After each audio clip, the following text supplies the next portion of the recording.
Eu sou funcionário do Grupo Santander, do banco.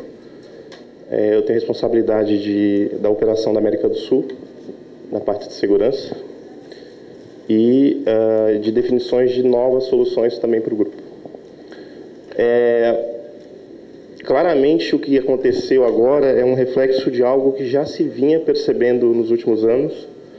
A gente já tem um conceito criado para o que está sendo agora divulgado como esse problema todo na internet. Existe um autor americano chamado Richard Clarke, que escreveu um livro chamado Cyber War, que não tem em português, infelizmente, mas para quem tem interesse de saber um pouco da relação entre a espionagem digital entre países, esse é um excelente livro, é uma boa referência para se buscar um pouco mais de detalhe. Na Amazon, por sinal, está disponível para download para o Kindle, não grátis. Então, assim, o assunto, na verdade, não é novo, e eu acho que vale a pena, para quem estiver interessado em tecnologia versus esse mundo novo, que é o que se está falando agora das guerras cibernéticas, é uma excelente leitura para quem quiser conhecer um pouco mais sobre isso. Infelizmente, não é o tema que eu tenho aqui hoje. A minha apresentação, ela é mais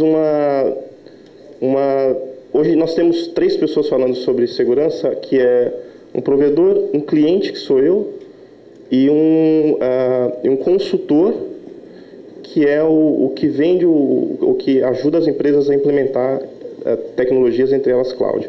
Então, é bacana que vocês vão ver 3 perspectivas completamente diferentes, algumas coisas que vão convergir em termos de posição e algumas coisas que não, e isso é natural, faz parte da conversa, do debate que a gente tem aqui no evento de hoje. Eu sou profissional de segurança há 18 anos. Eu fui chefe de segurança de uma seguradora, fui chefe de segurança de um banco americano no Brasil e agora do Santander. Isso aqui é o que eu fico sempre de olho quando a gente vai discutir quais são as prioridades e o que a gente deveria estar de olho no mercado. Essa pesquisa, ela mostra que já faz algum tempo que o assunto de cloud ela faz parte das grandes preocupações das empresas, dos chefes de segurança das empresas. É óbvio que existe uma série de outras coisas que a gente tem que se preocupar. Eu tenho a responsabilidade da segurança do Internet Bank, eu tenho a responsabilidade da segurança dos ATMs, mas eu também tenho a obrigação de, mesmo não utilizando cloud pública... Aliás, uma pergunta fundamental. Para todo mundo é claro os conceitos fundamentais de tipos de cloud? Levanta a mão quem quiser responder. Todo mundo aqui sabe, basicamente, quais são os tipos de cloud que existem no mercado, do ponto de vista conceitual? Não? Então a gente cometeu um erro de não falar sobre isso. Então vamos lá, isso é básico. A gente pode começar falando que existem 3 tipos de cloud sob o ponto de vista técnico. O primeiro tipo de cloud é o que a gente chama de infraestrutura como serviço, ou Infrastructure as a Service. Esse é o fundamental e o que mais se vende nos serviços de cloud. É o exemplo do que a Amazon faz muito bem. Que é vender o hardware que você vai lá e usa, o sistema operacional. Existe uma segunda camada de cloud, que é a camada de plataformas, que é, uma vez que você tem os computadores, você vai ter que rodar coisas ali dentro. Então, vai ter que rodar banco de dados, vai ter que rodar application services, vai ter que fazer o que você precisa para as aplicações poderem funcionar. Então, essa é a camada de plataformas, é a segunda camada. A terceira camada é a aplicação em si. A terceira camada é aquela que vai fazer com que você tendo a infraestrutura e você tendo as plataformas, você também vai poder contratar as aplicações que vão rodar nessa plataforma, que por sua vez vai rodar nessa infraestrutura. Esses são os 3 modelos mais básicos e conhecidos de cloud. Por outro lado, você tem a forma como se adotam essas clouds. A primeira e mais conhecida são as clouds públicas. É quando você, como cliente, contrata uma empresa, vou dar o exemplo da cloud aqui o dia inteiro da Amazon, porque está aqui com a gente. Por um lado, você tem a infraestrutura, as plataformas e as aplicações, que você pode contratar no serviço de cloud. E a segunda é como você vai contratar. A primeira opção é você contratar de alguém que já está provendo esse serviço lá de fora, na rua, como o caso da Amazon. Você pode ter uma cloud privada, que é você contratou a tecnologia. Então, essa capacidade, por exemplo, de autosserviço, de você se crescer ou diminuir na medida em que você precisa, e todas as características que o Marcelo estava explicando aqui antes, você pode ter dentro de casa. E até chamou a atenção na apresentação dele aqui que uma cloud privada nem precisa estar obrigatoriamente dentro da tua própria infraestrutura, mas é uma cloud privada porque só você está usando ela. Então, pública, privada. A terceira são as clouds híbridas, que podem ser uma combinação dessas duas. Eu acho que o próprio caso da Amazon, você pode falar, olha, eu comprei um serviço de cloud privada, mas eu estou colocando ela dentro da Amazon. E você pode ter um quarto tipo de cloud, que são as clouds que a gente chama de comunitárias. É quando um conjunto de empresas ou órgãos, ou um governo, por exemplo, decide criar uma estrutura de cloud e divide ou compartilha ela dentro de um grupo específico e controlado. Então, por um lado, três camadas de cloud, por outro lado, 4 formas distintas de você poder implementar. Isso é o mais básico, o mais elementar do que a gente chama de conceitos de cloud, ok? Bom, eu estava falando aqui que entre 2010 e 2012 aumenta a preocupação com relação à cloud, a gente vai chegar daqui a pouco falando o porquê disso. Bom, RSA Conference é um evento que todos os anos acontece em São Francisco, é organizado pela empresa RSA, onde é o maior encontro de provedores de segurança de tecnologia do mundo. Eu costumo falar isso porque existe um outro encontro que é mais voltado ao mundo hacker e ao mundo de tecnologia mais pura e técnica, que é o Black Hat, ou o DEF CON, na verdade são 2. E o RSA Conference é onde você encontra os provedores. Eu estava nesse evento e participei desta pesquisa que fez 2 perguntas para as empresas. A primeira foi: a sua empresa já usa serviços cloud para gestionar sistemas críticos da sua empresa? E a surpresa é que já tem gente fazendo isso, e bastante. Considerando que quem está ali na RSA Conference, em geral, são empresas de grande porte. Então, pelo menos 17% das empresas já usam clouds públicas, ou seja, que está na rua e que ele está compartilhando, que ele comprou algo que está sendo compartilhado com mais alguém. 35% não está usando ainda nenhum tipo de cloud, 19% são as clouds privadas, nas quais eu me encaixo. Vou fazer uma menção importante. Em 2010 eu fui dar uma palestra aqui no Rio, no Kinase, falando sobre cloud, bem no começo que a gente estava falando ainda do assunto. E quando eu estava terminando a palestra, um cara levantou a mão e falou que ia fechar a conta no Santander porque a gente estava usando cloud pública. E não deu tempo nem de eu dizer que a gente não estava usando. Então, inclusive, isso é uma coisa curiosa, falando como banco, que imagina o nível de cobrança que nós temos como banco para manter uma rede segura. E os problemas acontecem. E é uma conversa que eu tive super interessante com o Marcelo. Imagina que eu faça tudo o que eu tenho que fazer em termos de proteção da minha cloud que eu venha a contratar um dia, se eu vier a contratar fora, e que ainda assim eu vou ter que explicar para o meu cliente como isso funciona. Então, isso é um pensamento que eu tenho compartilhado com alguns colegas de mercado, e eles sentem a mesma dificuldade, que é um negócio tão obscuro que, mesmo para vocês que são estudantes ou já estão fazendo mestrado em computação, é complicado de entender. Imagina para uma pessoa que olha para um desenho de uma nuvem E tem gente que acha que tem computador enfiado dentro dela. Aqui vem a outra pergunta que eu achei curiosa também, que é quem gerencia a segurança dos teus serviços cloud? E aqui vem uma coisa super curiosa. Quase 80% das empresas gerenciam elas próprias a segurança das clouds. Aqui entra um pouco no que o Marcelo também chamou de shared accountability, ou shared responsibilities, né? Responsabilidades compartilhadas. Isso demonstra como ainda existe ou desconfiança, ou pouca confiança, ou nenhuma segurança sobre entregar nas mãos dos provedores toda a tua administração da cloud. Algumas pessoas ainda, em torno de 13%, usam alguém para gerenciar a cloud do cara. Achei bem curioso isso. Bom, em teoria, grandes provedores de cloud fornecem todos os serviços de segurança que você teria interno. Desde autenticação forte à rede, o exemplo do certificado digital que só você vai conseguir entrar no teu servidor, passando pelas certificações, o Marcelo falou aqui. Tem um ponto super curioso que eu vou falar aqui hoje, que é o isolamento e o conceito de multi-tenant. Os firewalls IPS, a VPN. Aqui um ponto super importante, o gerenciamento de acesso às clouds. Então, quando as empresas vão analisar... Eu vou dividir essa apresentação com vocês depois, tá? Quem não quiser tomar nota aí. E eu vou entregar para o pessoal aqui o PPT. Integração com backups físicos, tem umas coisas super curiosas. Empresas que são reguladas por determinados órgãos de governos, por exemplo, eles são obrigados a, mesmo usando serviços de cloud, ter backup físico dos seus dados. Então, os serviços de cloud hoje já oferecem essa facilidade. Patching, aqui também tem a opção de ou o cliente assume a responsabilidade sobre isso, ou dá nas mãos do provedor de fazer isso. Todo mundo sabe o que é patching, gente?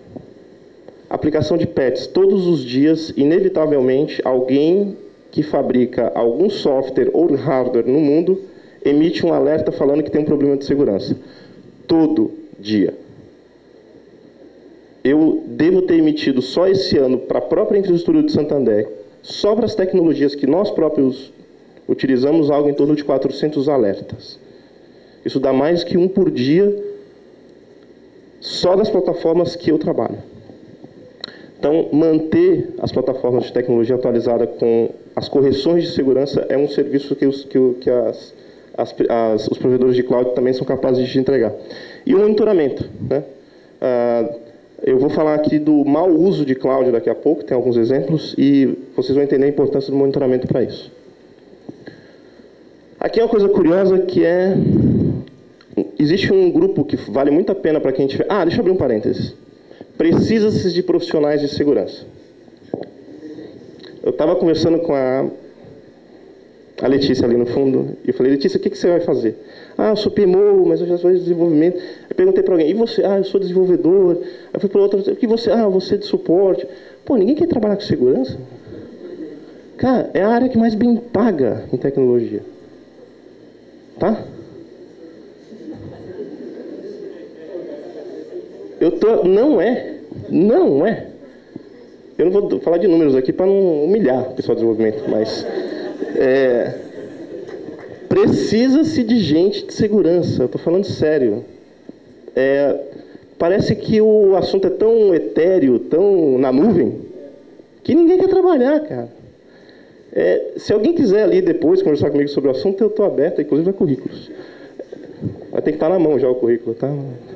Bom, o Cloud Security Alliance é um grupo que se organizou na indústria para determinar padrões de segurança para cloud. Só que legal. Então, é um site que está aqui bonitinho, que eu coloquei um bit.ly aqui, porque o link era enorme. Lembrando que vocês vão ter PPT, não precisa tomar nota. Tem um cara que não quer nem saber, está continuando tomando nota. Estou brincando. Esses caras fizeram uma pesquisa com os clientes que utilizam cloud e perguntaram para eles quais são os problemas que mais te afligem, quais são as questões que mais você vive em termos de incidente. E saiu tudo isso aqui, ó. Bom, eu não vou ter tempo de falar com cada um por detalhe, mas Como alguns exemplos. Abuso ou uso fraudulento. Vou dar exemplos super legais hoje aqui de como isso tem acontecido no mercado, que é alguém está ou usando a sua cloud, dá um exemplo do que eu já vi em colegas meus me reclamando no mercado, invadir a cloud do cara para armazenar jogos online. E o moleque safado publicou no Facebook, galera, consegui uns tera que vocês não vão acreditar. E o azar do cara é que ele publicou o nome da empresa que ele tinha roubado os discos, e os caras pegaram no monitoramento da rede social. Tecnologias compartilhadas vai ser um outro assunto que eu vou falar aqui hoje, que é o tal do isolamento dos serviços de cloud que se propõem a estar separados. Sequestro de contas, o exemplo do que a gente está falando aqui de contas que eu estou me sentindo no sentido de login, do acesso, do controle ao ambiente, e que é um dos problemas que existe não só em cloud, mas em tecnologias ou infraestruturas tradicionais. Falhas de hardware e, juntando com isso, desastres naturais. A própria Amazon já foi vítima de um incidente terrível, de uma tempestade que ninguém imaginava que pode chegar naquele nível, que teve uma queda de serviço que, em termos de tempo, é pequeno, mas no volume de horas que se tem de problemas, ou o número de clientes que você atinge, você acaba fazendo com que isso seja um problema enorme. Isso acontece com o banco também, quando a gente cai. E a gente cai, né? Fechamento do serviço. Ora, o cloud veio, eu contratei o serviço e 3 meses depois, ou 2 anos depois, o cara vira para mim e fala assim, cara, meu negócio não deu certo. Tchau. E aí entram outros conceitos de cloud, que eu também não vou ter tempo de falar hoje, mas que é interessante de estudar, que é de que forma essas clouds são construídas do ponto de vista de arquitetura. Uma pergunta fundamental, por exemplo, para alguém que vai entrar na cloud hoje é: se eu sair de você amanhã, uma outra cloud seria capaz de me adotar de novo? Ou eu vou ter que reconstruir tudo porque a tua plataforma é toda proprietária? É óbvio que muita gente constrói arquiteturas proprietárias para reduzir o custo na escala, né? Para não ter que pagar licença para outros. Então, isso, por exemplo, é um risco sensacional e é de segurança, porque tem a ver com a continuidade do serviço ou do negócio do cara. A questão do isolamento. Esse trabalho aqui é um trabalho de 2 estudantes. Um é da University of California, Universidade de Califórnia, o outro é do MIT. No ano de 2009, se eu não estiver enganado, 2010, acho que foi 2009, eles conseguiram fazer uma coisa sensacional. Eles quiseram comprovar que várias clouds no mercado não faziam o isolamento físico e lógico, principalmente, das redes como eles estavam falando para os clientes. Agora, o objetivo dos caras era escolher um cliente que já declarasse na internet que era um cliente que estava usando cloud e conseguir esses caras, esses alunos, comprarem um serviço de cloud na mesma empresa que fornece essa cloud para o segundo cliente e fazer um host, ou conseguir um servidor exatamente na mesma rede que o cliente anterior. O que eles conseguiram com isso? Eles conseguiram esnifar a rede de uma empresa que não tinha nenhuma ideia de que eles achavam, na verdade, que estavam isolados. Então, a questão do isolamento, e as grandes clouds já oferecem isso, é um fator super importante para você ter certeza de que naquele ambiente que você está trabalhando, naquele ambiente que você contratou, não existe mais ninguém que não pertence ao teu mundo.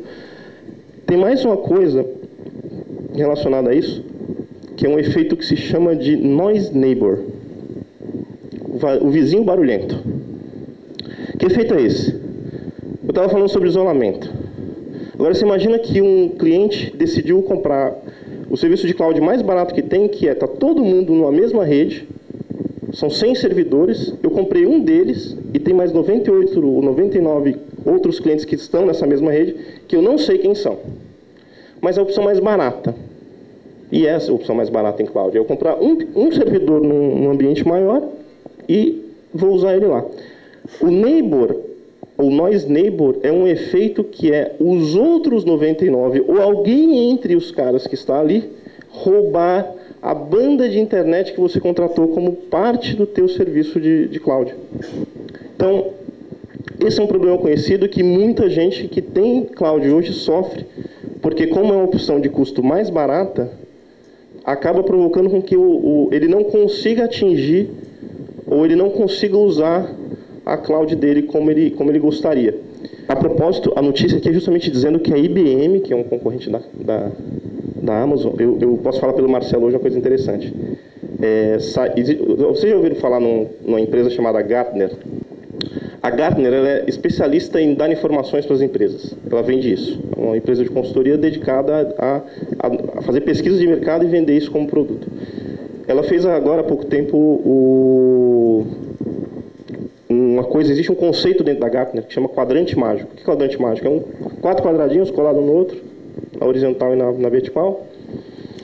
E ele mostra quais são as empresas que estão, ou as melhores empresas que estão prestando serviço em um determinado mercado.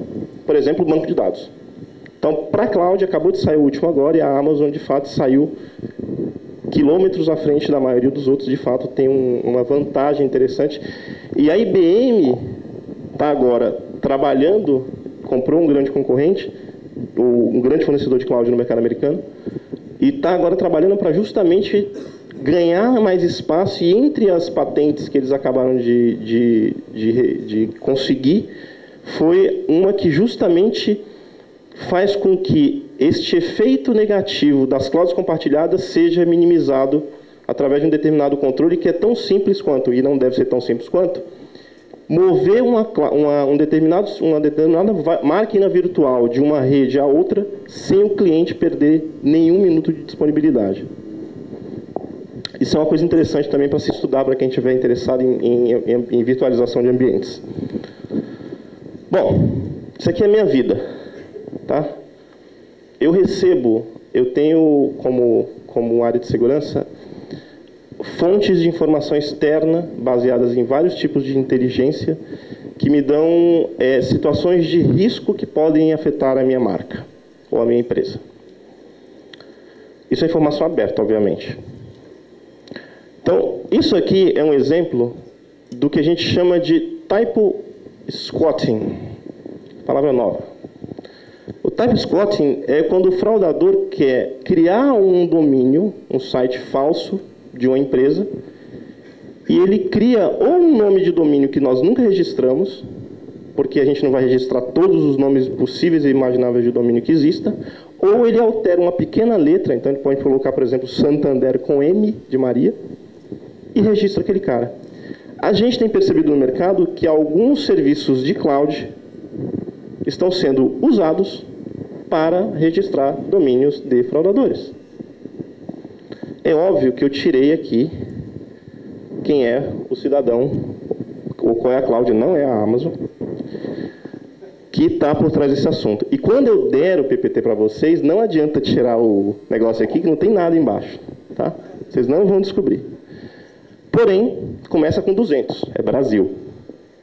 Então, isso é um exemplo quando eu falei lá atrás, do abuso ou uso fraudulento de cloud. Nós conhecemos grupos super estruturados de fraudadores do mercado que estão dedicados a contratar clouds ao redor do mundo, fora do Brasil, todos eles, nesse caso, para fraudar clientes. Então, isso é um ponto de discussão bastante interessante hoje, onde a gente está se aproximando desses provedores de cloud para justamente demonstrar para eles que existem problemas, que eles deveriam estar mais atentos. Por exemplo, que alguém que está registrando o domínio Banco Santander, qualquer coisa, .com.br na cloud dele, não deve ser o banco, porque o banco não vai comprar um domínio, vai comprar a cloud e um pedaço dela inteiro. Então, esse é um exemplo de... Lá atrás eu também falei da necessidade de monitoramento que os caras dizem que fazem. Isso é um exemplo de como o monitoramento não está sendo feito. Ou seja, a cloud do cara está sendo usada, sabe lá Deus quanto ele está perdendo de disco, memória, processadores e o diabo. Perdão pelo diabo.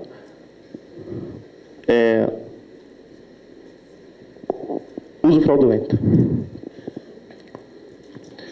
Eu falei também que algumas clouds oferecem um serviço de backup automático e alguns deles físico para as empresas que são exigidas pelos seus reguladores. O regulador, o que é? É alguém que está acima do cara que manda nele, né? Basicamente é isso. O Banco Central fala para mim e diz, você tem que ter backup, você tem que ter um data center assim, assim, assado, e daqui a pouco o governo brasileiro vai falar, todos os dados dos clientes têm que estar exclusivamente no Brasil, coisa que para mim não seria um problema, mas para muita gente seria. E se alguém quiser entrar em discussão, eu vou adorar, porque eu estou estudando esse assunto. Olha que curioso, uma pesquisa da Symantec, de 2013, fala que 68% das pessoas que já usam cloud tiveram, em algum momento, uma experiência ruim na tentativa de recuperar um backup que estava contratado. E esse aqui é mais legal ainda. Esse aqui eu sofro. O que aconteceu com o tempo? TI, na década de 70, TI era uma área que chamava CPD. Alguém vai lembrar esse nome ainda. E algumas empresas pequenas continuam com esse nome. É que nem departamento de pessoal, né? Não é recursos humanos. Está lá, na plaquinha. E os caras eram inacessíveis. Os professores aqui, me perdoem, mas vão lembrar de alguma coisa aqui. Quem decidiu que algum dia colocar dinheiro de tecnologia da empresa era o cara de tecnologia. Com o tempo, os negócios têm muito mais capacidade. Eu diria que, nas grandes empresas, quem define onde vai o dinheiro de tecnologia é o dono do negócio, e não a área de tecnologia. Só que tem um problema. As áreas de tecnologia tradicionais, elas estão concorrendo com quem está do lado de fora. Então, eu, por exemplo, hoje concorro com serviços de cloud. E qual o problema? Um cara de negócio sabe que se ele quiser fazer um negócio comigo e colocar um servidor novo para rodar, ele vai levar um mês. Ele sabe também que se ele for fazer isso com a Amazon, ele leva um dia. E ele não está nem aí para a questão de segurança, ele não está nem aí se esse cara tem backup, ele não está nem aí para um monte de coisa, para privacidade, enfim. Então, uma coisa curiosa que tem acontecido é que existe uma tendência muito curiosa de áreas de negócio passarem a contratar serviços de cloud como, na verdade, fosse alguma outra coisa, como, por exemplo, uma consultoria. E o que a gente começa a perceber é que a gente fala que não adota cloud e acaba algum dia se deparando com um serviço que parou de funcionar, que o cara de negócio não está mais nem lá, e que, na verdade, estava hospedado fora da empresa. Então, uma das funções hoje da área de segurança, por incrível que pareça, é ficar monitorando cloud. Para ver se aparece a nossa marca ou alguma característica da nossa marca em algum local que não é nosso. E aqui só, a título de curiosidade, a gente chama de rogue cloud, são clouds piratas, né? Se a gente chamar assim, é uma palavra mais simples. 75% das pessoas que fizeram parte da pesquisa disseram que tem esse problema, e se falar das grandes empresas, 83%. Ou seja, não é um problema de empresa pequena, nem de gente que não tem capacidade de fazer coisas. Isso é, na verdade, um reflexo da falta de timing das empresas de TI para entregar serviços. E eu diria que, para quem está entrando no mercado agora, vão sofrer sendo TI porque vão ser cobrados. E uma das coisas mais interessantes que se pode trabalhar hoje é justamente na capacidade de reduzir os tempos de entrega de projetos. Então, isso fica como uma dica. A propósito, 40% falaram que teve exposições de informações que não deveriam ter caído na rua e até mesmo invasões aos sites. 1/4 das pessoas que foram entrevistadas. Bom, lado bom da moeda, que eu só falei a parte ruim até agora. Essa aqui é uma coisa curiosa. Essa aqui é uma outra pesquisa da MetaCloud, que ele mostra que entre as 3 maiores razões para usar clouds privadas está a questão de segurança. Agora, o que é curioso de pensar neste caso aqui? Essa informação também diz que, ou essa pesquisa também diz que, dependendo da tua capacidade, é mais interessante você ir para fora mesmo da cloud. Mas eu vou chegar lá daqui a pouco. De qualquer forma, o uso das clouds privadas, elas têm sido uma alternativa para as empresas de trocar as infraestruturas tradicionais por elas, porque como as clouds elas são uma arquitetura inteira de tecnologia, a segurança ela já vem como parte dela. O que é diferente das tecnologias tradicionais, que você compra o servidor, compra o link, compra a base de dados, e aí você tem que comprar firewall, IPS, tem que comprar antivírus e tal. Então, curiosamente, essa questão da segurança pode se tornar uma vantagem, e eu vou chegar lá daqui a pouco, para quem tem interesse. Aqui é um exemplo. Akamai, alguém sabe o que é Akamai aqui? Não? Aê, tudo bem. A Akamai é uma empresa que trabalha num ramo da tecnologia chamada CDN, Content Delivery Networks, ou redes de entrega de conteúdo. A Akamai surgiu dentro do MIT em um momento em que a internet, nós tínhamos... Alguém aqui, levanta a mão, quem teve conexão de 512K em casa aqui? Nossa, a galera tá velha. 256, né? O S-Robotics, quem não lembra disso, né? Maldito, aquele modem que ficava chiando, né? Aliás, uma das vantagens dos filhos atuais é que não tem o modem como entregando o cara que ele está conectando de madrugada, né? A gente colocava travesseiro em cima do modem, assim. Gente, a Akamai surgiu nesse momento em que as conexões à internet eram tão ruins. Gente, a minha primeira página que eu carreguei na minha vida, Mandic, 98, eu tinha 12 anos. Tá? Mentira. Eu lembro que foram 4 minutos e meio para carregar a primeira página. No famoso Netscape, naquela época. Então a Akamai virou um monstro na internet, acelerando a entrega de conteúdo para as empresas. O que veio como consequência disso? O que eles descobriram? Para eles fazerem isso, eles tiveram que colocar servidores espalhados pelo mundo inteiro.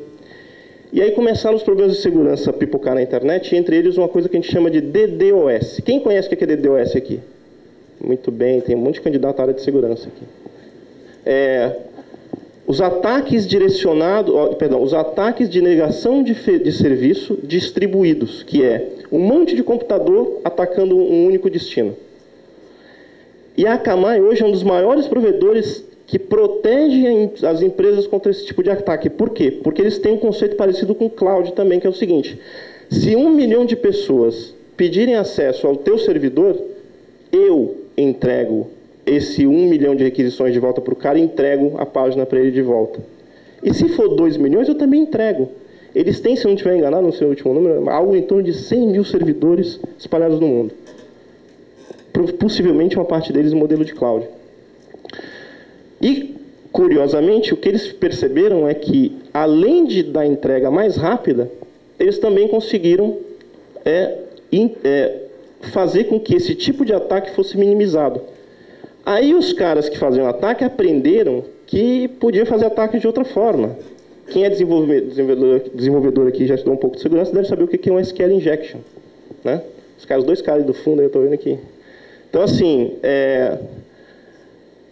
o que eles fizeram? Criaram um outro negócio, que é uma coisa que a gente chama de Web Application Firewall, que é, se vier uma requisição, ou milhares de requisições para o meu site, que estão pretendendo derrubar o meu site ou invadir o meu site, eles filtram isso primeiro e só chega para mim os pedidos de informação que realmente forem legítimos. Isso é um exemplo de como o serviço de cloud está sendo usado hoje para o bem, né? Como ter essas infraestruturas espalhadas por aí ajudam. Você pode fazer isso com anti-spam, vírus. Está aqui um exemplo da Ironport, que é da Cisco. E a empresa, em teoria, só recebe e-mail limpo. Mentira. Mentira. A anti-spam não consegue fazer mais isso. Um outro dia, outro ano, próximo evento, a gente fala sobre malware. Vocês vão adorar.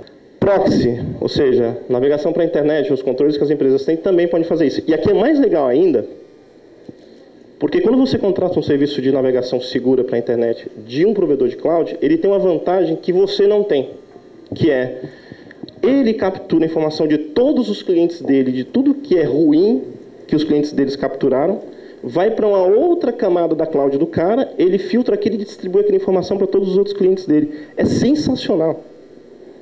Então, isso é um exemplo, ou esses 3 exemplos que eu acabei de dar, é como as clouds também podem ser adotadas pelas empresas para melhorar a segurança delas. Gente, quem tem empresa tem fraude. Fato. A empresa que envolver dinheiro tem fraude. Tem algumas indústrias aí que eu não posso falar aqui, porque a lei não permite, e os bons costumes, que não tem fraude. Mas a maioria tem. O banco, obviamente, tem. Olha que curioso.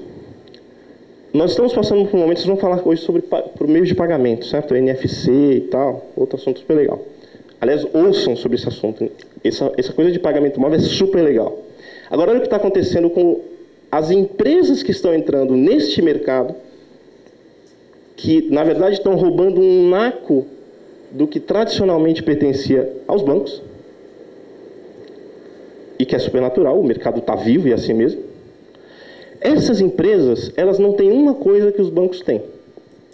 Quer dizer, vamos falar o contrário. Elas têm uma coisa que a maioria das empresas de grande porte não tem, que é a capacidade de inovação brutal, porque é uma startup, só que ele não está preparado para o mal, para o diabinho que eu mostrei aqui atrás, né? E eu sou convidado de vez em quando para fazer análises de empresas startups que o banco está interessado em investir ou fazer alguma coisa, e que eles estão entrando nesse nicho. Qual o problema dessas empresas? Eles têm ideias sensacionais, tecnologias sensacionais, projetos sensacionais. Quando você pergunta para ele como é que você controla a fraude, dá tilt no cara. Para quem não sabe o que é tilt, tilt era aquela coisa que tinha no fliperama nos anos 80. Que você balançava a máquina até o ponto que ela falava, chega, você não brinca mais comigo. Então, olha que bacana. Isso aqui é um estudo que eu não li ainda, mas eu preparei para o material. O legal de vir para cá é que você é obrigado a estudar, né? Então, eu já sabia que isso existia, mas é muito bacana o tempo de amadurecimento de uma estrutura de antifraude de uma empresa que está entrando em algo que tem a ver com o mercado financeiro, por exemplo, é brutalmente grande. O cara vai levar anos para se estruturar, para fazer, por exemplo, eu te dou um exemplo para vocês.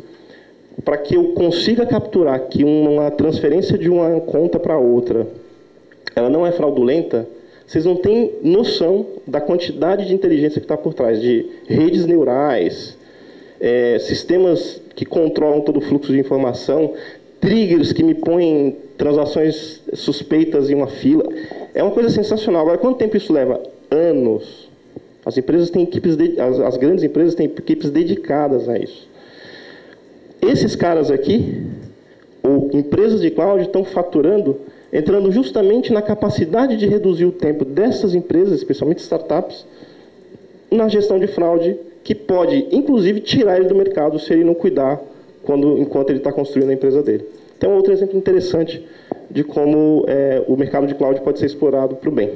Um resumo, ou uma observação interessante, isso com base em experiência própria, é quanto menor a capacidade própria de segurança de uma empresa, ou a sua velocidade de implantação ou de fazer acontecer segurança na sua empresa, pode vir a ser mais interessante os serviços de cloud, desde que se respeitem pelo menos 3 coisas. Que o cara procure provedores sérios. Todo mundo virou cloud. Como ninguém sabe onde diabos estão os servidores, eu vou lá no estoque do logo.com, crio um logotipo, instalo um servidor no quintal de casa e falo que eu tenho cloud. Fácil. Põe lá 3 discos lá do Seagate, né, aqueles de 1 GB cada um, 1 tera, 3 tera, bacana. Segundo, isso é uma visão gerencial, tá? É uma visão para quem está buscando esse tipo de solução. Entre no detalhe das arquiteturas e recursos de segurança. Porque falar é fácil, mas quando você vai olhar no detalhe o que realmente está acontecendo, você vai perceber que muito do que se diz que tem de segurança em alguns serviços cloud não existe. Não é o caso dos grandes provedores que realmente já chegaram no nível de maturidade que permite com que grandes empresas possam até adotar elas. E o único ponto de discordância com o Marcelo, chegar nesse ponto é inevitável, cara. Não use certificações como meio de escolher, ou auditorias como meio de escolher uma cloud mais segura. Isso é uma visão absolutamente pragmática de quem trabalha na área há muito tempo. Eu já fui auditor convidado. Infelizmente, a função de auditor hoje, não só no Brasil como no mundo, mudou muito. Antigamente, na minha época de Citibank, auditor era aquele cara que estava nos últimos 5 anos de carreira dele na área de tecnologia. Ele passou por tudo E nos últimos 5 anos ele ganha o status de auditor e vai passear no mundo fazendo auditorias nas unidades do grupo. Hoje em dia, auditor é o cara que está saindo da faculdade. Meu Deus, como é que alguém que está saindo da faculdade pode ser auditor de alguma coisa, gente? Esse é o desafio que as empresas de consultoria têm e é complicado fechar essa equação. E, infelizmente, certificação séria, ela exige conhecimento. O nível do techniquez, que você tem que entrar no detalhe hoje, para falar como é que você controla o teu ambiente, vai muito além de checklist, de perguntas e respostas. Então, o grande problema, talvez, das empresas que querem entrar em cloud, que tem pouca infraestrutura de segurança, é justamente o pouco recurso que você tem vai ser capaz de analisar bem aquilo que está sendo oferecido lá de fora? Então, um paradoxo que pode ser resolvido, por exemplo, com a contratação de pessoas como esse senhor aqui, que vão te ajudar a tomar decisões sobre que clouds são as melhores para você adotar. É isso.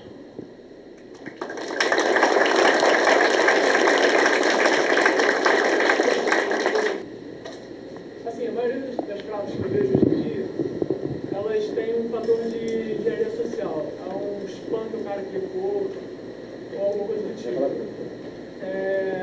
Vocês enfrentam fraude e o cliente ele não teve culpa de nada, ele não clicou em nada que ele Boa pergunta. Excelente pergunta. Olha só, vamos falar de nível de complexidade que o mundo que a gente está vivendo. Não, eu vou responder a tua pergunta, não vou fugir dela, fique tranquilo. É porque eu sei que uma fraude que não existe que o cara clique em alguma coisa, ela vai ser bem mais complexa. Fácil. Na verdade, o nível de sofisticação de como se invade o computador de um cliente hoje é muito alto, e eu vou chegar lá, a tua pergunta. O fato é que o mercado financeiro no Brasil ele se responsabiliza pelas fraudes, a não ser que fique comprovado que um cliente fez uma coisa que a gente chama de autofraude, que acontece. O cara sacou R$1.000 no ATM que ele sempre saca toda semana e um dia ele esqueceu, chega no banco e fala, não saquei. E está lá a câmera mostrando o cara, fala assim, estava lá, né? Agora vamos lá. Falando sobre engenharia social. Para quem não sabe o que é engenharia social, engenharia social é a capacidade de alguém mal intencionado enganar uma segunda pessoa para fazer com que ela faça algo que ela não faria numa situação normal. Como, por exemplo, instalar um vírus no computador dela. Bem explicado? Bacana. O que acontecia? Lá no passado, há 10 anos, eu fazia palestras de segurança que a gente chamava de conscientização e falava, não clique no maldito da animação dos ursinhos carinhosos. Meu, a tua mulher não te traiu, cara. Se traiu, não vai ser assim que vai chegar. Entendeu? E a foto vocês lembram da foto da feiticeira? Famosa, sensacional. Abriu uma vassoura quando o cara abriu. E aí foi, né? E aí as pessoas começaram a tomar mais consciência. Falar, puta, não posso mais abrir isso. Isso aqui não é legal. Isso aqui é um risco, né? Olha que nível está hoje. O cara manda por um e-mail de um cliente meu uma proposta de emprego sensacional que fala que ele foi encontrado por um headhunter no LinkedIn ou no Facebook, que acharam o currículo dele sensacional, que tem 20 anos e está lá já com o cara feliz que achou um cara com super experiência e clica aqui para os mais detalhes. E o clique aqui para mais detalhes não é uma animação dos ursinhos carinhosos, é um doc. Má notícia, malware entra, ou malware é instalado hoje dentro de docs e de PDFs. Como é que eu vou falar para o cliente não abra um PDF? E como é que eu vou falar para o cliente não abra um PDF de alguém desconhecido, quando na verdade chega na caixa postal dele um PDF de alguém que parece ser conhecido dele? Então, o problema do nível de a gente falar o cliente não é culpado, de fato existe. E tanto que o Brasil fez algo que outras indústrias estão seguindo, que é fazer uma instalação de um software complementar ao antivírus, que os antivírus estão mortos, do seu ponto de vista técnico, se eu falo em público, McAfee, isso que está gravando, né? McAfee, Symantec e etc., não funciona. Não pega. É dinheiro jogado no lixo. Não estou falando que não tem que ter alguma coisa, tem que ter. Põe um grátis. Porque malware mesmo, que vale hoje dinheiro em termos de risco e tal, Esses caras não pegam. Estão transformando a tecnologia, vai acontecer alguma coisa nos próximos anos. Mas hoje é uma situação complexa. Então, o que a gente deve ter feito? Trabalhado para que que a gente construa algo que seja minimamente capaz de pegar esse tipo de situação. E nós temos isso hoje nos nossos clientes. E a fraude é reduzida assim, um absurdo. Vocês devem ter percebido que fraude nos últimos 2 anos na internet bem grande, mas caiu um monte mesmo. Tanto que a gente percebe fraude indo para outras indústrias, que não tem nada a ver com banco. Então, respondendo diretamente a sua pergunta, no estado que as coisas estão atualmente, é difícil dizer que um cliente vai ser fraudado por culpa dele. É difícil mesmo, porque está muito sofisticado. Mas a gente trabalha olhando para o que está acontecendo no mercado, e esse sistema que a gente põe para manter um controle mínimo sobre aquilo que os antivírus hoje não são capazes de fazer, está todo dia sendo atualizado com novas situações que a gente entende que são situações de risco.